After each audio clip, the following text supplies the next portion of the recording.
Donc le trou d'ozone, c'est la diminution d'ozone qui se produit tous les printemps, notamment en Antarctique, et qu'on observe, on l'a observé dans les années, au début des années 80 par des mesures au sol, et ça a été consolidé en fait par les mesures satellites un peu plus tard. Donc il faut savoir qu'à ce moment-là, il n'y avait aucun satellite qui était évidemment destiné à mesurer le trou d'ozone puisqu'on ne savait pas qu'il existait, et on a détourné en fait un des satellites existants qui faisait de la surveillance de l'ozone global pour vérifier qu'il y avait bien une diminution d'ozone en Antarctique. Après, on a pris une fois qu'on a analysé le phénomène et qu'on s'est rendu compte que ça venait du fait qu'on utilisait des composés chlorés de manière systématique dans les réfrigérants, les gaz propulsants, etc., que ces composés chlorés étaient tellement stables en fait, qu'ils finissaient par se dégrader haut dans l'atmosphère et qu'ils attaquaient par toute une série de réactions chimiques compliquées l'ozone à des altitudes qui sont élevées et qui en fait, vraiment faisaient un trou chaque année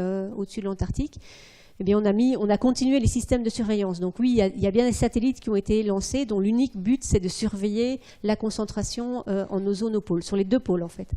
Et donc on observe bien, mais alors ça c'est ce qu'on prévoit par les modèles, on observe qu'en fait on a limité l'émission de ces gaz dans l'atmosphère, mais il faut savoir que ces gaz ils restent dans l'atmosphère plusieurs dizaines d'années. Donc ceux qu'on a émis dans les années 70, ils sont toujours là en fait.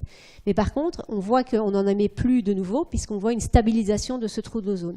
Alors comme pour la météo, il y a des variations avec des hauts et des bas chaque année parce que ça dépend justement. S'il fait très froid, il y a un trou d'ozone plus prononcé. S'il fait moins froid, au contraire, il y a un trou d'ozone qui s'élargit moins fort.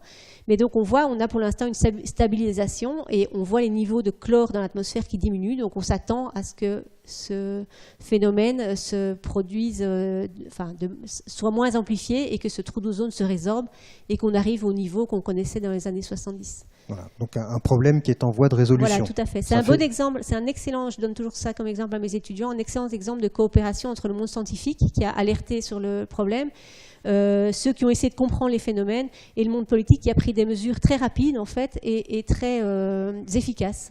Et c'est ce qu'on est en train d'essayer de mettre en parallèle avec les mesures qui pourraient être faites sur le climat.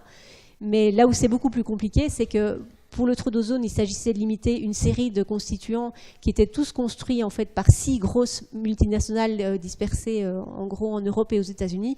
Donc il suffisait en fait que ces multinationales trouvent d'autres constituants qui puissent remplacer ces gaz. Ici, dans le problème du climat, le problème c'est chacun de nous en fait qui émet toute une série de gaz à effet de serre. Et donc le problème est beaucoup plus compliqué, il faut le gérer au niveau des États.